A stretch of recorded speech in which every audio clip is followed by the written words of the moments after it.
This is Pat Iyer with Legal Nurse Podcast, and today we're going to be talking about one of the special challenges of being an entrepreneur and being in the second part or the second half of your life, and what are some of the nuances associated with that.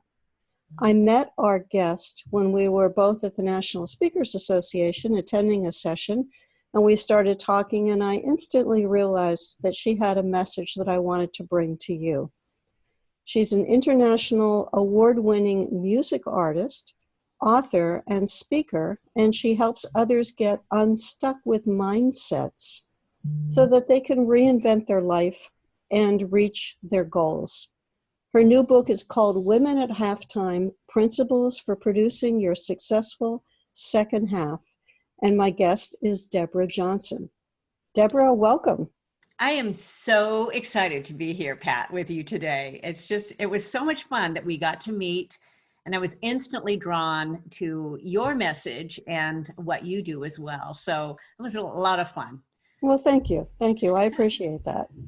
First of all, can you define what halftime means, just so we are starting with that frame of reference? Yes, halftime, people go, okay, are you talking about a game? Halftime in a game? And actually it is halftime in the game of life, pretty much. But it's officially, if you look it up online, it's age 40 and above, which is scary to some people. They think, oh, I want halftime. I can't be that old. But really, we start, kind of regrouping at age 40 and above. And most of my audience is in the halftime of life of, in their 50s or late 40s to the 50s. And a lot of things happen during that time of life. So it's a great time of life. And it's an interesting time of life for many of the people who are listening, because legal nurse consultants come almost always from a clinical background with a lot of physical demands. I used to work in a hospital as a medical surgical nurse, and I can remember running up and down long halls, being on my feet all day, sometimes 12-hour shifts. And we get to a point in nursing where we can't keep up with the physical demands, or the price that we're paying is too high. And that price could be the long hours, it could be time away from family, it could be back injuries from lifting heavy people. I would imagine you encounter other women or workers in other careers where they've got some of those same issues that are affecting them. Can you tell us a little bit more about that? Yes, definitely. Or they've been in one job for a long period of time. They've been trained in it, and they've never really been able to pursue some of the passionate things that they've wanted to go into. And there's a lot of fear at that point, because you're leaving security and, going to something else. So, but there's a lot of just mindsets that you go through at that point of time. But yes, either the physical demands. I mean, I have a son who's a fireman, and you have women who are firemen right now, or what do we call them? Fire people, fire women? Firefighters. Yes, yes, firefighters. My dad was one as well, a captain, but there's a lot of physical demands, and sometimes they get hurt, and all of a sudden you are recreating your life. And how do you do that if you've just had this box and you've had this path, and now all of a sudden, where do you go? And how do you really start from there? So yes, the physical demands, the emotional demands, many people are leaving one job, and usually not because of the job, but it may be because of the management. We know that most people leave a position because of management, and they want to do something else, just want to do, there's more to life. They want to have a life. They want to have a different lifestyle. Mm-hmm. This is a very specific subject. How did you get interested in this piece? It's a great story of my life, pretty much, that I found myself at halftime, and I've raised 3 sons and worked at the same time. Of course, I've been a professional musician working for over 25 years in that field. And I've had to reinvent myself so many times from the gig economy, because your last gig is your last gig unless you have other things going at the side, and you have residuals, and you've got licensing, which I do some of that. But understanding that there's a lot of people that don't know how to take the next steps. And I had to do that when I started branching out into doing more speaking and workshops. And I kind of went back to some of my educational background, and I've, taught university courses, and I've got the educational background to be able to do that. But I was able to start using some of that in my new business structure, and also incorporate some of my music and my arts background. And it was really fun to be able to do that, because I realized there are so many that can reinvent themselves and if I put a system together, and not discounting everything they've done before, because sometimes we think, okay, I'm going to do something different, I'm just going to throw everything away. No, no, no, no, no, no. You have so many skills. You have so much experience that is so needed right now. And so that really attracted me to this subject. And I feel like my audience, we're afraid, I think as women, sometimes we're afraid of, showing our smile lines and getting a little older and, showing our experience. We're thinking it's in our culture, at least in the United States culture, that's kind of what we feel. But because I'm at the place I'm at right now, I feel like it's a great time for me to speak to this audience, because I've got the experience, I've got the structure that could be in place and really helping people. So that's what drives me to do it. And I've felt that feeling that so many feel like, okay, so nothing's going to happen. Should I just quit? Should I just stay where I'm at and be unhappy for the next 5, 10 years or 15, whatever there is in this job? Or should I develop something on the side? And that's really what I help women do. Develop that side business, that little by little, those baby steps, and it could develop into something that you want to be able to do full time. And it's lower risk and it's very doable. And you just have to believe in yourself. Yeah, you're right. It does require a series of steps. And I think that often catches nurses off guard when they think about starting a business. They think of it as something that's easy. They don't always recognize that you have to lay a foundation. We have a very competitive field, and we have to attract attorneys to us based on our knowledge. So that requires having a marketing plan, a website, an understanding of who's your ideal client. I would imagine that all of those things are some of the steps that you talk to people about. And are there any other pieces that our audience should be thinking about as ways to get started? Those are great steps to get started, is to, especially if you've had to sell to attorneys. Okay, I will disclose that I have a son who's an attorney. So, and I know how specific he is. And he's the reason, I always tell this story, he's the reason I quit homeschooling, okay, because he was so focused. And he's brilliant. He's very successful, and he's such a good guy. But I know how specific, and he's not an easy sell. So you have to have those things in place. Very similar principles here of identifying your market, identifying your product. Things that hold people back is, how are they going to brand this? How are they going to take what they have? Oh, hope I don't sneeze here. How are they going to take what they've got, this little nugget of what they've got, whether it's an educational course and they're putting some things online, whether it's some consulting and coaching, whether it's starting as legal nurses, maybe they want to still stay in the health field somehow. I mean, there's a huge aging population that needs you.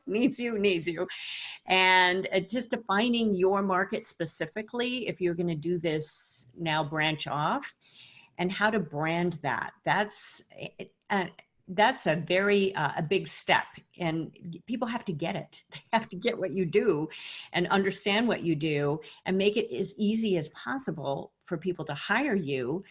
And then go from there, and dealing with the mindsets and that's where I deal with my program Hero Mountain, is the mindsets, because you can talk to people about the business and about the process and about the system. But your personal, as well as you know this so well, your personal is so connected to your professional. And if those mindsets are holding you back, and it's going to continue holding you back, and you don't know what your purpose is, and your, really some of your skills that you can bring to the table, all of that is such a big part of this. And that's why it's so much fun. It's just fun to be able to do that with people. Tell me a little bit more about the mindset, because what we're talking about is somebody who's been an employee all of her life and then is considering becoming an entrepreneur, or has started a business and needs some direction to take risks. What do you recommend to people who've been employees all their life and are now thinking about becoming a business owner? And there's a little voice that says, you can't do that. What do you think you're doing? You kind of have to look at that mirror every day and say, you can, you can, you can. Because those voices, I will just tell you, they're not going to quit. They're just not going to totally quit. You got it. They're going to be a part of that. But it's also an attitude of where, when you define a goal that you really want to do this. I mean, you want something that is going to make you excited to get out of bed in the morning. I mean, I love my business. I love being able to work in doing what I'm doing. It gets me out of bed very early in the morning, and it gets me working hard on deadlines. But realize there's going to be work behind it, but there's going to be great reward, and understand what that end goal is. And that's what we work at too. But if you really know where you want to be in 6 months, in a year, and taking those baby steps in 5 years, all of that ends up, coming together to be able to fully embrace at this time of life. So it's a great, that really helps with that mindset. And in fact, it's a funny subject that you brought up, because I was just able to interview someone a couple of weeks ago. Actually, I did this while we were on vacation in Alaska, which was amazing, by the way. If anybody has that on their bucket list, yes, you need to go. Yes. But at our bed and breakfast, the main owner, she was in a job that was incredibly stressful. And she was managing, I think it was $120 million business. And it was in a government job of actually I think it was in the Air Force, something like that, in the missile launches. So she along with her husband, decided to purchase this bed and breakfast that was very, very highly rated in this little small town. And she said she traded 15-hour days, 15-hour days for 19-hour days. But she loves doing what she's doing. So understanding that it's not always going to cut down your hours at first, especially at first. This is her first year as the new owner. And then you get the system more together, and you can hire and you can do whatever you want to do. But she really just jumped into this. This was huge. This was huge, a huge jump. But again, that's a mindset, and understanding that all of a sudden, when you're self-employed and you don't have that box around you, all of a sudden you're working all the time, and you may be working less than the assistant, or you may be making less than the assistant you're hiring at first, because you're putting on all these hours, and you're working very, very hard. But then once it's together, you've got something that could be sustainable. Mm-hmm. Did that help? Did that answer your question fully there with that?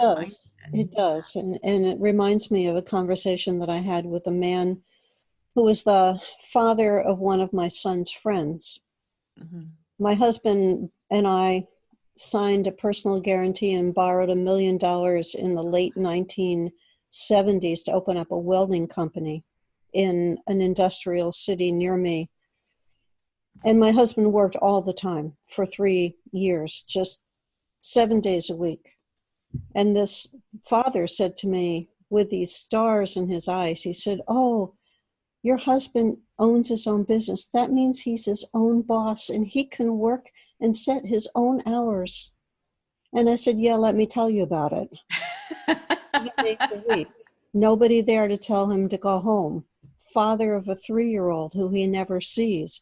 Yeah, he sets his own hours. Yeah, that's right. This guy was backing off from me. His body language was like, oh God, I wish I hadn't said that to her. It's so true. And that's why you want to pick something you really love.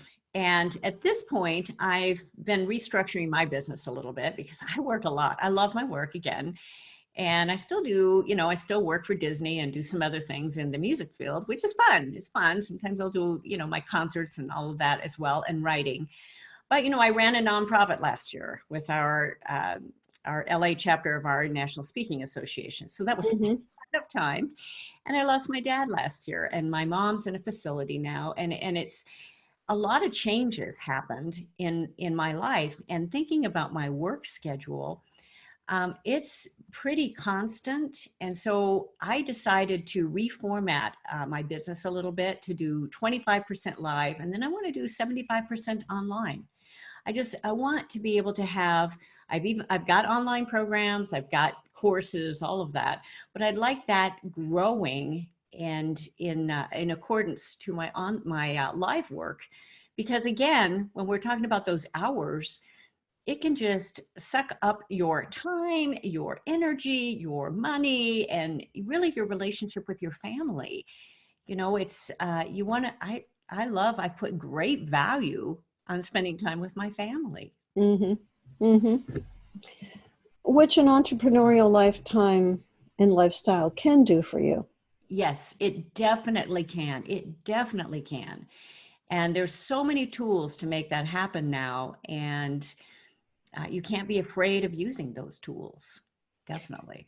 Well, let's get into that a little bit, because there is so much technology that you can easily be overwhelmed, easily, by a sense of, oh, now I have to update my social media. Oh, I have to maintain my database. Oh, I've got to learn invoicing software. What about my customer relationship management program? Which one should I buy? How can I keep up with email marketing? You can feel like you're under an avalanche of technology. How do we cut to the chase and say, what do we need to do as business owners? And how do we manage all of that? I know that's a very broad question. It's huge. That is really, really huge. And I think it starts with mindset first, because I am actually hiring on in my business right now to help. But again, it goes back to the Peter Drucker principle. What you hire, you need to manage. And if you don't have time to manage, then something's wrong. So it's not going to work the way you need it to work. Number one is the mindset and not being afraid of the technology. I think that's number one. And then number two, it's really good to get a partner or a coach or some help in where to start. Because there's a couple basics.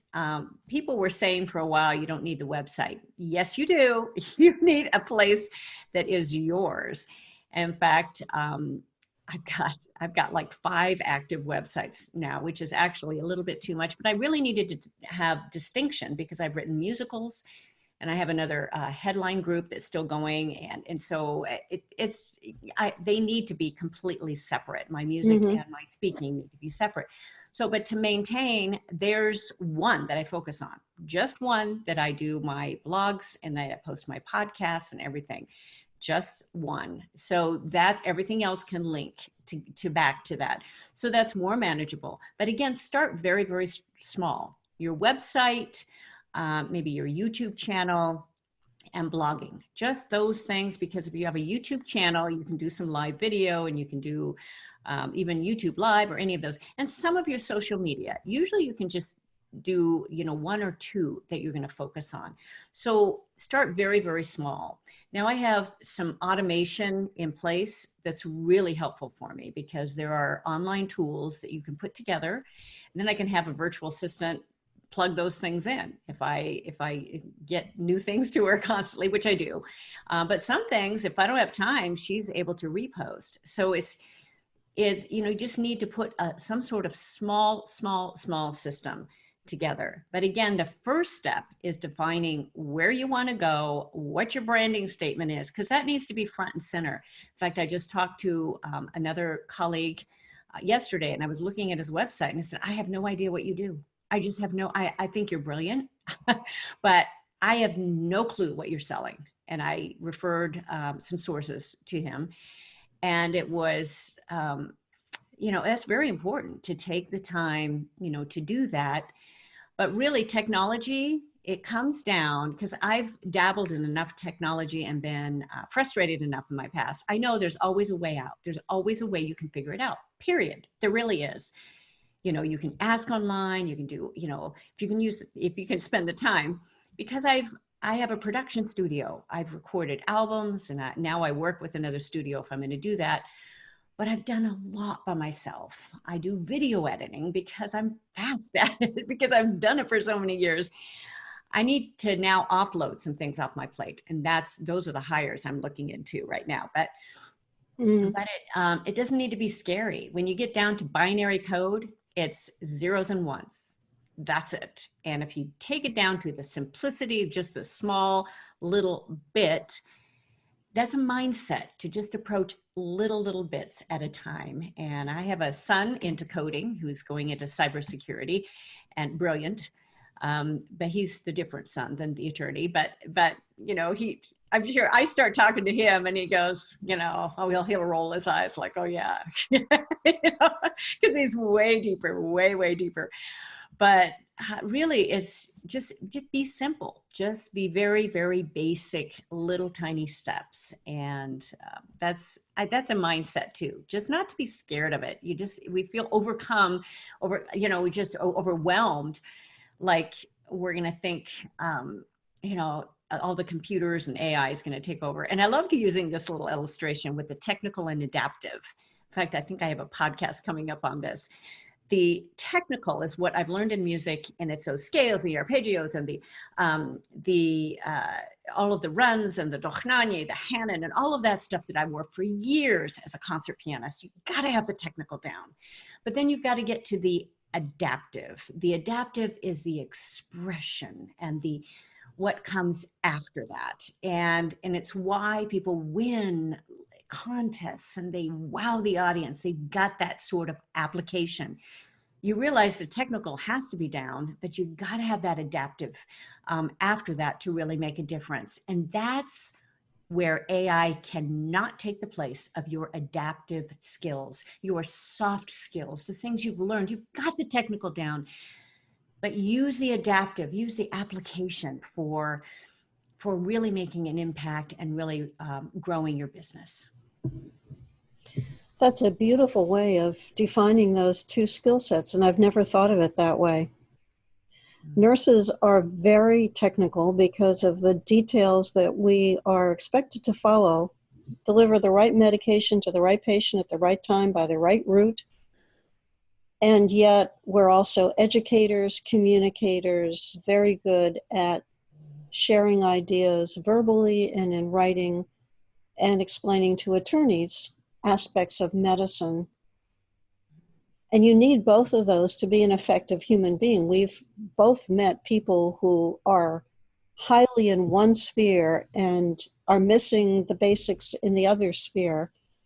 And they are more challenged in getting along with people, particularly the highly technical, the engineers, if I may use that as a broad term. Yes. My husband is an engineer. My mother married 3 engineers, different types of engineers, kept lists, very detail-oriented, very black and white thinkers, all of them. But they missed the more liberal arts part of their education. It was non-existent. In fact, my husband, who was a metallurgical engineer, was taught to look down at those soft sciences and skills because they weren't hard. That wasn't hard science. That wasn't something that interested him. But you have to have both, and you obviously have both if you've got the highly adapted musical skills, and then you've got the communication and the coaching skills to help people with their businesses. Well, you want to be able to pursue that a little bit, and that's where when you're starting putting this all together for your plan and understanding what some of those are in your life, because sometimes we kind of discount those. But I tell you, my mom being in a care facility right now, I want those with adaptive skills that come in that I know they're very skilled, but they're going to treat my mom with tenderness. They're going to know the questions to ask her. The PT, the physical therapist, gentle, helping her walk again after a hip fracture. You know, those sort of things, those skills that you've developed in that field. Do not ask me about any of those medical details. I don't know about the medications. I got another son who's the fireman that does, because he's been, you know, a paramedic, but I'm not going to know those sort of details. But all I want to do is make sure that my mom is well taken care of, and that she's getting the right medication, but also that she's treated with tenderness and understanding of what she could be feeling. And again, we've got an aging population, and you are in the perfect medical field for especially the women, but men too. Men read my books, but the women, of being able to put together something that can be so effective and really help people in their second half. And my kind of just philosophy right now, every day, is leaving my day and just saying, you know, that was a great day. That was what I've created today, the impact I've created today was great, was good. I just want to leave that and have that sort of significance at this point in my life. Well, let's pull this together. We've talked about a lot of pieces that influence women who are starting or running businesses. In your experience, what are the factors that help people ensure that they will be successful, however they're defining their level of success in starting and running their businesses? To ensure success, it's always a risk. You just have to put it out there. I can't tell you, okay, you're going to invest this much. My husband's been in finances as an RIA. So you're going to invest this much, and now I'm going to triple your money like by next week. I mean, those are unrealistic goals.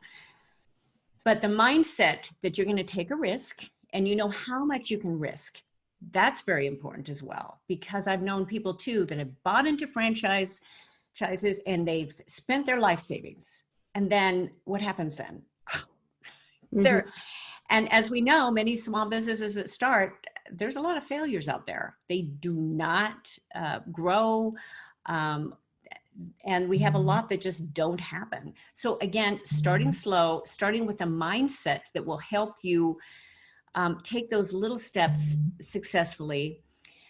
I always encourage also a good coach or partner in finding out as much information as possible. There's so much free stuff online. You can find almost everything free online, even that I provide. You can find it free.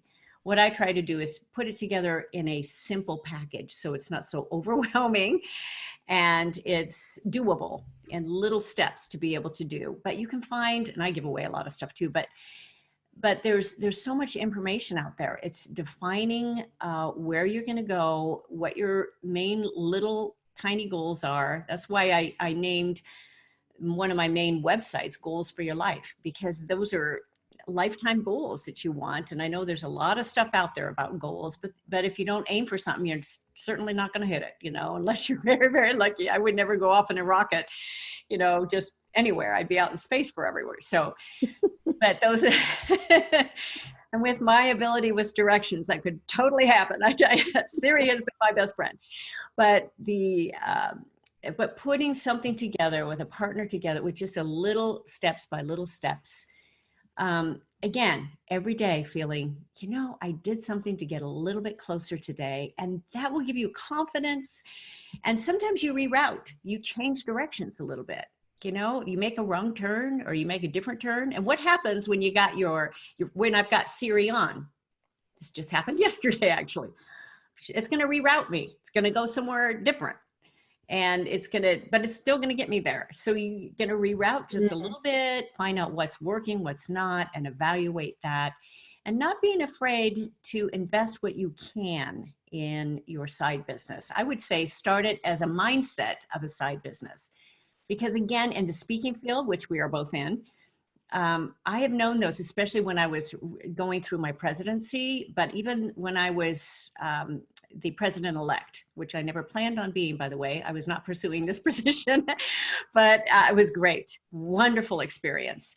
But you'd have those people stand up and say, I'm going for this full time. I'm quitting my job. I'm going for this full time. And I'm thinking, oh my goodness, you have no structure. You have no plan. You're just going to start going. And usually those people, they drop out after 3 to 6 months. They can't survive. You can live in your car. I come from the music field. I've met a lot of people who are living in their car. Okay, I know what it takes. And if you're at a point in your life where you can do that, please go ahead, do that. You can be in your early 20s, you can be in your teen, whatever. You can do that. But at halftime, I don't want you to have to do that. I want you to go with those baby steps, be very successful, very deliberate in what you're going to do. If you need to reroute a little bit, that's fine. That's good. It's a mindset. And it all comes together. Know where you're going to end up. Does that help? That does help a lot. And this has been a very fast half hour. Yeah, it really has. I love doing this. So this is a lot of fun for me. Tell our listeners where they can get your book, the title of your book, and provide that to us, and how they can learn more about what you offer. Well, my book, I'm so excited because it just came out on Audible, and there's quite the process of being able to do that. I wanted to record it as an author because I did not want to hire that part out. And so I wanted people to hear my voice. So it is on Audible, which is part of Amazon. I have an exclusive deal with them. So that's a lot of fun. The Women at Halftime: Principles for Producing Your Successful Second Half. And the reason I called it that way is I have a wonderful friend that works with TEDx, and she helps people with their TEDx talks. And she was really grilling me on what is this going to be about? What are you going to bring uniquely to the table? And we came up with that producing word, because producing is what I've done for so many years. I've produced shows, I've produced albums, I've produced musicals, I put them on large stages, and original, talk about work and talk about a money pit, oh my goodness. But it was just such a great experience.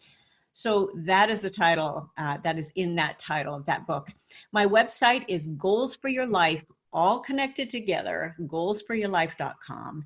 And I have free downloads. In fact, I have a new side business template download, a 9-pager. It'll go through a lot of these steps, totally free. I have some free webinars coming up. And then I have my Women at Halftime weekend that happens only twice a year. And that's a lot of fun. I do that here in Southern California, Friday night, Saturday, but really going through a lot of the personal aspects that we need to get really straight before we deal alongside, at least, with our professional goals. Well, perfect. Well, thank you so much, Deborah. It's been a wonderful experience talking with you. Well, thank you so much for having me. It's always a privilege, and I never take this lightly. Great. And to you who's listening to this show, this has been Deborah Johnson, and I'm Pat Iyer, talking with you about Women at Halftime, Principles for Producing Your Successful Second Half. I encourage you to take seriously the opportunity to be involved in the entrepreneurial lifestyle and enjoy it. If you've started your business, recognize that you are your own boss. You can work your own hours, whatever that means to you, as we've been discussing in the show, and that nobody is writing a schedule for you and controlling your life. Enjoy that. That's a unique experience that only about 5% of the population of the world is equipped to handle. So if you're an entrepreneur, you are a unique breed. And be sure to tell other legal nurse consultants about Legal Nurse Podcast and our shows, which are twice weekly. We are now in our third year, coming up on our 3rd-year anniversary. By the time you hear this show, we will have passed it. We started this show Labor Day weekend in September 2016. So you're part of a tradition and an audience that we appreciate. Thank you so much.